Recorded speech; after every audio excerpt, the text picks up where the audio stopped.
안녕하세요. 오늘도 서연살롱을 찾아주셔서 감사합니다.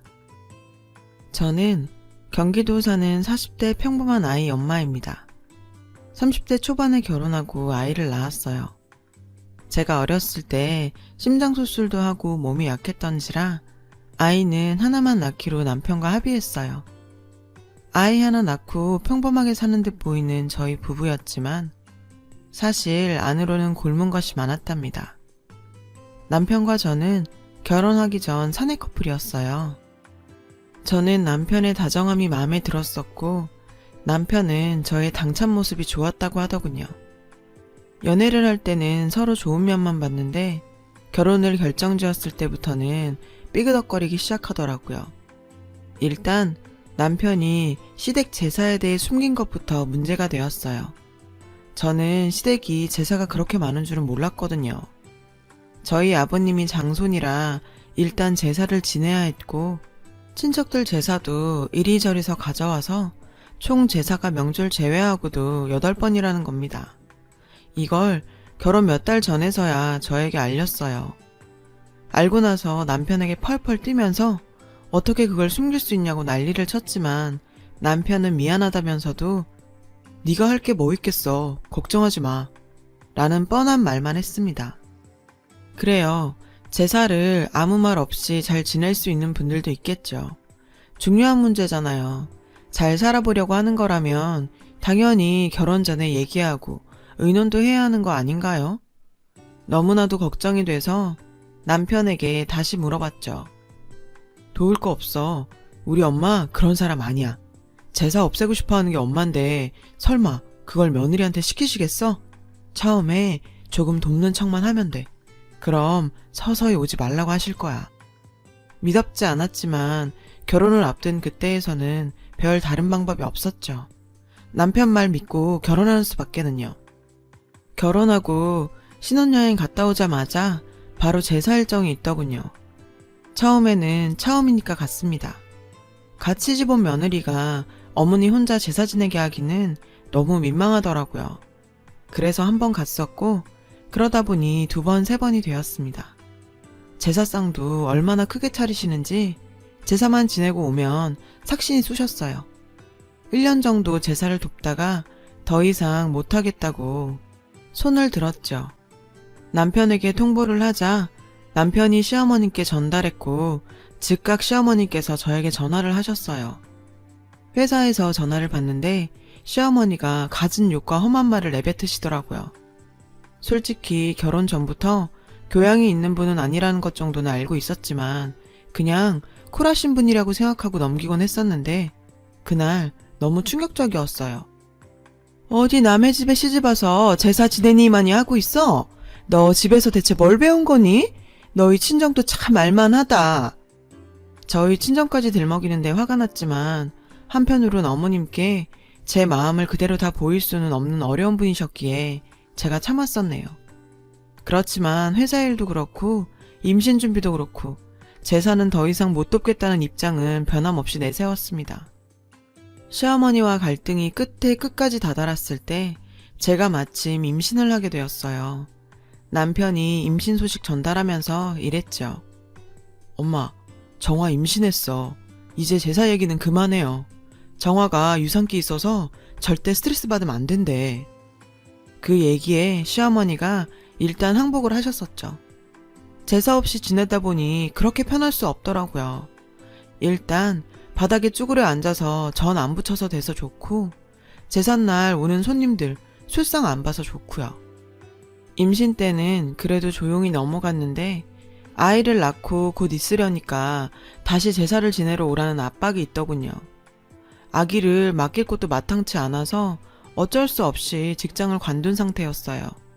직장 핑계도 대지 못해서 한두 번 또 돕다 보니 어느 순간부터 제사일이 전부 제 몫이 되어 있더라고요. 어머님은 나이 드셔서 제사를 더 이상 지내기 싫으신지 저한테 하나둘 넘기시면서 꾀를 부리시고 시아버지도 저한테 제사 다 넘겨도 되겠다며 너스레 떠시고요. 그래서 남편과 갈등도 점점 심해졌어요. 남편은 제 편을 들어주지 않았습니다. 제가 제사 얘기로 볼멘소리 하면 괜히 딴청만 부리거나 시어머니 불쌍하다는 소리나 하고 그랬어요. 참다 결혼 5년 만에 폭발해서 나 정말 더 이상 제사 못 지내. 그러니까 내가 진지하게 얘기 좀 하자고 했잖아. 별일 아니라며. 제사 이어가실 생각도 없다며. 당신이 알아서 해. 아니면 이혼해. 극단적인 카드까지 내밀었어요. 그때 사실 겁주려는 의도도 있었지만 어느 정도는 진심이었어요. 친정에서는 단 한 번도 지낸 적 없던 제사를 시댁 와서 매번 지내려니 너무 힘들더라고요. 남편은 제가 강수를 두자 이러더군요. 그래도 지금까지 해온 거 조금만 더 하자. 엄마 아버지 살아봤자 얼마나 사시겠어.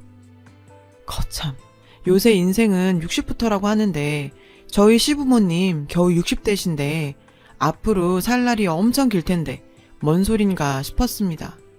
남편은 한숨을 푹 쉬면서 저만 포기하면 모두가 행복한데 정말 왜 그러냐고 절 탓하더군요. 남편인지 남의 편인지 꼴도 보기 싫더라고요. 그렇게 한동안 갈등을 하고 있는데 어느 날 남편이 술에 잔뜩 취해 집에 왔습니다. 깜짝 놀랐죠. 남편은 술을 잘하는 사람이 아니거든요. 그리고 다음날 회사도 가지 않고 계속 침대에서 뭉개더라고요. 도대체 무슨 일인가 해서 남편에게 추궁을 했습니다. 도대체 무슨 일 때문에 이렇게 술을 많이 먹은 것이며 회사는 안 가도 되는 거냐고요. 그랬더니 남편이 한숨을 푹 쉬면서 저에게 진실을 고백했습니다. 사실 말이야, 나 주식했어. 그 얘기를 듣는데 멍해지더라고요. 저는 전혀 상상도 못했던 일이었거든요. 그렇지만 침착하게 물었죠. 얼마나 했는데? 전 사실 몇백 정도 잃었겠거니 생각했는데 남편이 말을 계속 머뭇머뭇 못하더군요. 제가 공인인증서 있으니 다 뒤져보겠다고 협박한 끝에 남편이 밝힌 액수는 가히 충격적이었습니다.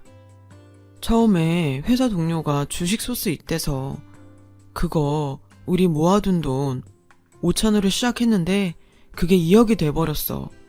5천 잃고 1억 5천원 대출. 미안해 여보, 정말 내가 죽일 놈이야.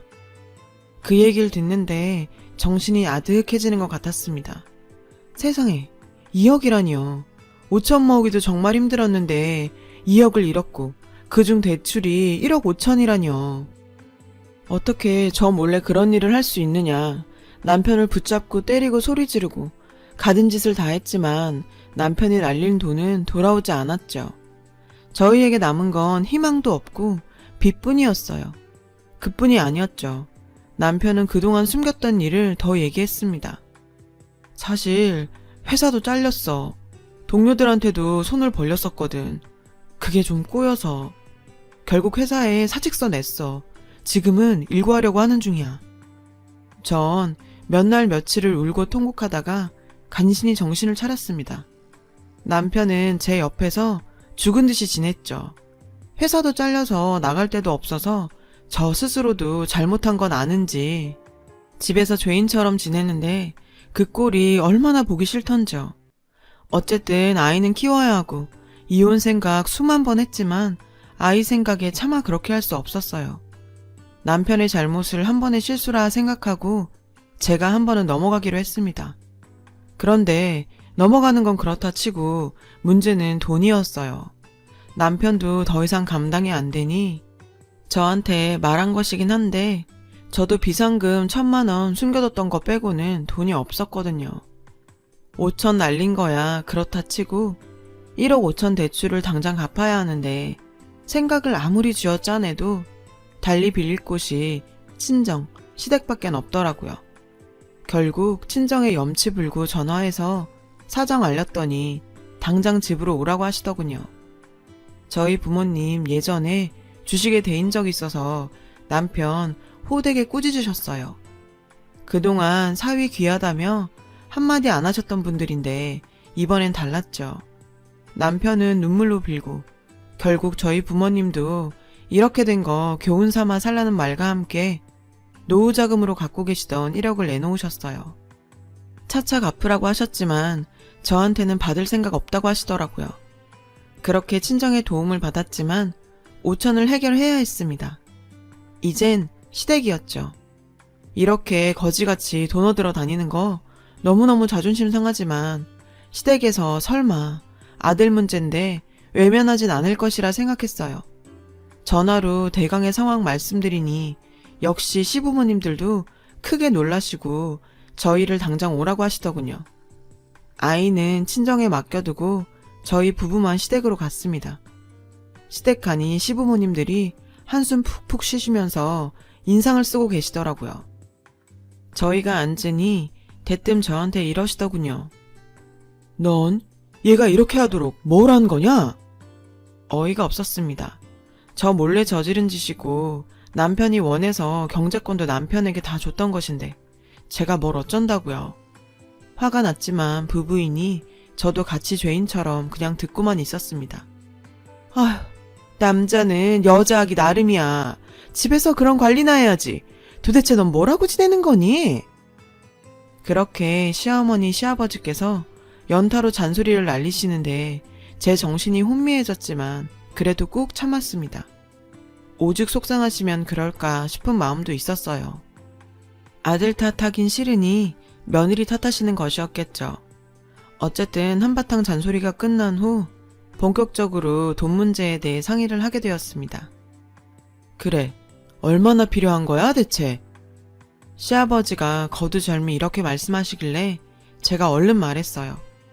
저희 친정에서 1억은 어떻게 도와주셨는데 앞으로 5천이 더 필요해요. 당장 이 직장도 없고 빚이라도 갚아야 다른 일이라도 시작할 것 같아요. 저희 친정 부모님은 한바탕 야단을 크게 치시긴 했어도 그날로 바로 1억을 내주셨는데 시댁에선 의외로 며칠 기다려봐라, 생각 좀 하자 라고 하시더군요. 오는 길에 남편도 면목 없는지 고개 푹 꺾고 있고 저는 한숨만 몇 번을 내쉬었어요. 하나 있는 아들인데 좀 도와주시지 하는 생각이 들었거든요. 그래도 설마 외면하시진 않을 거란 믿음이 그때까진 있었어요. 그런데 며칠 후 저희를 다시 부르시더니 시어머니께서 또 단도직입적으로 제안을 내세우셨어요. 좋아, 너희한테 5천은 빌려줄 수 있어. 대신 조건이 있다. 조건이 뭔데요, 어머니?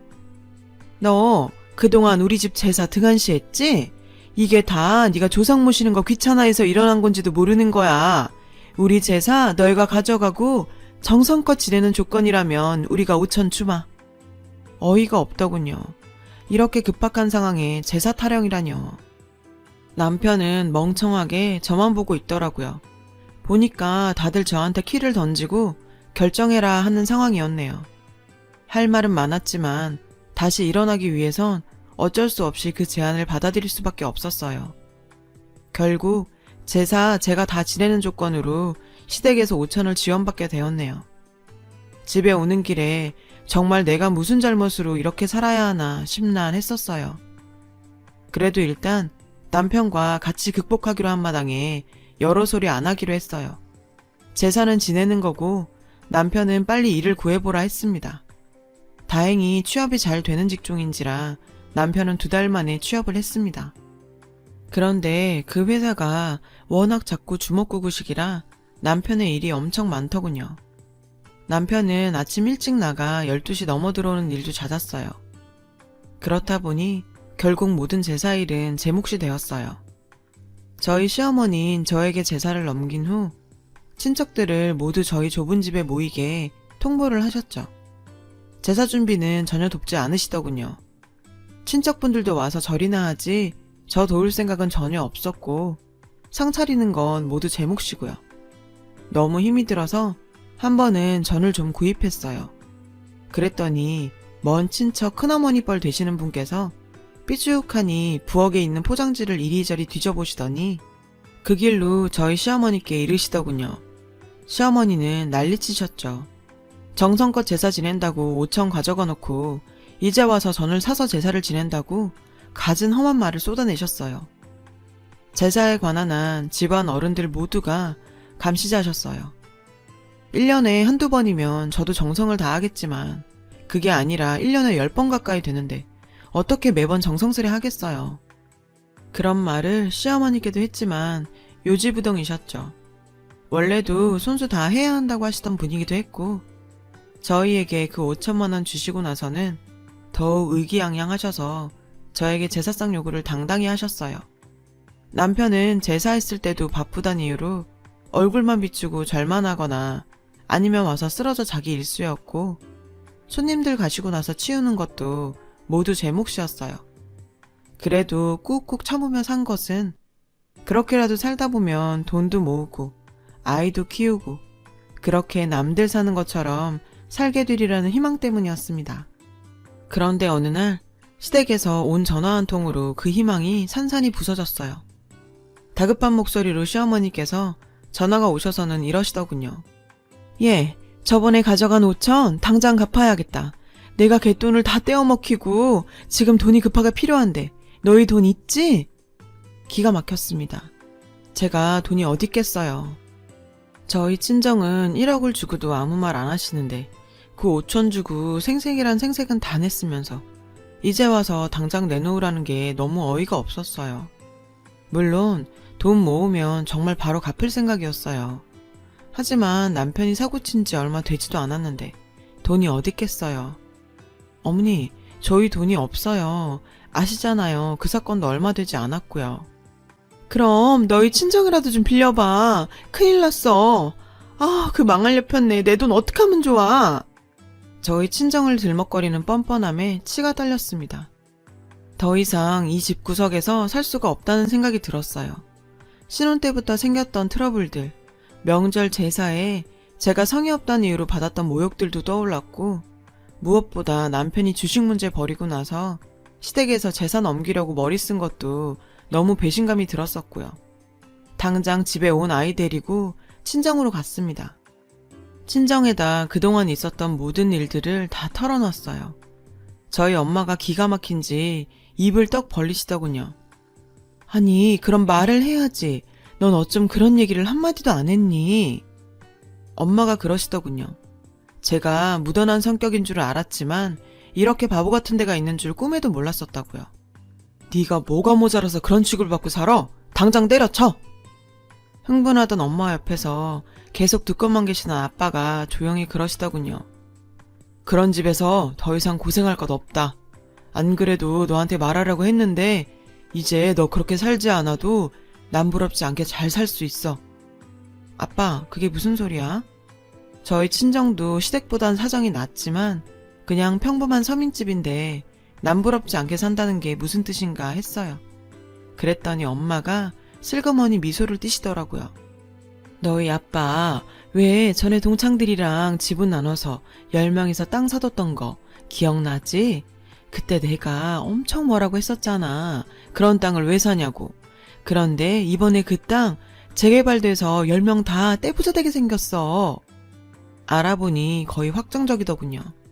아빠가 고등학교 동창회 나가는 데에서 땅 부자 아저씨가 있었는데 그 아저씨 추천으로 10명이서 합심해서 10%씩 지분을 둬서 샀던 땅이 대박이 난 겁니다. 꿈인가 생신가 싶더군요. 안 그래도 제가 너무 어렵게 사니 엄마 아빠가 이혼 얘기가 목구멍까지 차올랐는데 책임져 줄 수 없어서 못했단 말이었다고 하더군요. 그런데 우리 돈도 있겠다. 더 이상 너 그런 데다 못 두겠다. 어서 그만둬. 그렇게 모든 일은 순식간에 정리됐습니다. 이를 새까맣게 모르는 시댁에서는 저희에게 5천을 내놓으라고 계속 독촉을 하더라고요. 그 과정에서 남편이 보인 태도도 실망스러웠죠. 우물쭈물 대면서 저기 장모님 장인어른께 한 번만 더 얘기해보자. 이러더군요. 사실 같이 살아온 정이 있어 이혼 생각은 제고하고 있었는데 그 말을 들으니 남은 정이 뚝 떨어졌어요. 남편에게 더 이상 못 살겠으니 이혼하자고 했습니다. 제사도 싫고 빚도 싫고 시댁에 독촉도 싫다고요. 남편은 처음엔 매달렸지만 나중에는 오히려 배짱을 부리더군요. 네가 가면 어딜 가서 뭘 해먹고 살겠냐? 그래, 이혼해봐라. 그래야 우리 집 귀한 거 알지. 뻔뻔한 태도에 제가 정말 한 번은 복수를 하기로 결심했습니다. 이혼 결정 짓고 아무렇지 않게 재산 알짜를 지켜 친척들을 불러 모았어요. 그날은 저희 시어머니께 돈 준다는 핑계로 시어머니도 빨리 오시라 불렀습니다. 한상 차려놓자 친척들이 속속 집으로 들어오더군요. 지들끼리 왁자지껄 떠드는데 정말 가짠더라고요. 시어머니께서 부엌에 오시더니 물으셨어요. 오늘 돈 주는 거 맞니? 제가 생글생글 웃으면서 말했어요. 어머니, 돈은 아들한테 받으셔야지 왜 저한테 그러세요? 제가 난데없이 버릇없이 구니까 시어머니께서 당황하시더라고요. 곧 마구 화를 내시더군요. 제가 무슨 돈이 있겠니? 너희 친정이라도 말해보라니까. 돈이 급해 죽겠는데. 부엌에서 언성이 커지니 친척들이 슬슬 눈치를 보더군요. 친척들이 웅성웅성거리는 그 사이를 비집고 가서 제사상을 들어서 와장창 엎어버렸습니다. 시어머니는 고함을 지르시고 친척들은 다들 기겁을 하더군요. 제사상을 엎고 난장판이 된 와중에 눈앞에 보이는 조기 2마리를 집어들어서 시어머니 면상에 던져버렸습니다. 조상귀신이랑 같이 이거나 잡숫고 정신 차리세요. 어디서 우리 친정들 막거리면서 돈 내놓으라 말아요. 저 사람이랑 저 이제 남남이니까 당신들끼리 제사 잘 지내봐요. 조상귀신 귀하다고 어디 남이 집 귀한 자식 들여다 이렇게 부려먹어요. 당신네들 조상은 그렇게 가르쳤어요? 그래서 다들 잘 살고는 계시고요? 전 더러운 이 집구석 이제 나갑니다. 아이는 친정에 맡긴 상태였기에 저는 몸만 훌훌 털고 나왔죠. 뒤에서 웅성거리는 소리들이 울려 퍼졌어요. 남편에게 도대체 이게 무슨 일이냐고 묻는 말들이었죠. 시어머니가 주저앉아 아이고 아이고 하는 통곡소리가 울려 퍼졌고요. 10년 묵은 채증이 내려가더군요. 그 이후 이혼하고 남편이 어디서 들었는지 저희 집 소식 듣고 찾아와서 싹싹 빌더군요. 시어머니가 많이 반성하니 돌아오라고. 제발 돌아오라 주절주절 되더라고요. 듣기 싫었어요. 제가 웃으면서 쏘아붙였죠. 우리 부모님 돈이나 갚아. 1억이나 가져간 거 언제 갚을 거냐고. 그 얘기를 하니 얼굴이 하얗게 질리더군요. 1억이란 돈이 어딨겠어요. 혼자 중얼중얼 거리더니 주랭랑 치더군요. 맘 같아선 그 돈도 받아내고 싶지만 돈 갚을 능력도 안 되는 인간이기도 하고 저희 부모님이 저 받아주셨던 돈이니 잊으라고 하셔서 일단은 참았어요. 언젠가라도 다시 귀찮게 하면 그 1억도 반드시 받아낼 생각이에요. 돈 안 받는 대신 시댁 남편으로부터 자유롭게 편하게 산다고 생각하려고 합니다. 저는 요새 아이 키우면서 엄마 아빠 그늘에서 편하게 살고 있어요. 친정 부모님께 죄송한 생각이 많이 들지만 그래도 일단 시댁에서 탈출한 것이 너무 좋습니다. 제가 보답할 길은 엄마 아빠께 어떻게든 잘 살아서 아이 잘 키우면서 효도하고 사는 거 그것뿐인 것 같네요. 제 이야기를 들어주셔서 고맙습니다. 들어주신 여러분도 행복하세요. 여러분, 사연 댓글에 응원과 현명한 조언 부탁드려요. 좋아요와 구독은 저에게 큰 힘이 됩니다. 오늘도 좋은 일 가득하세요.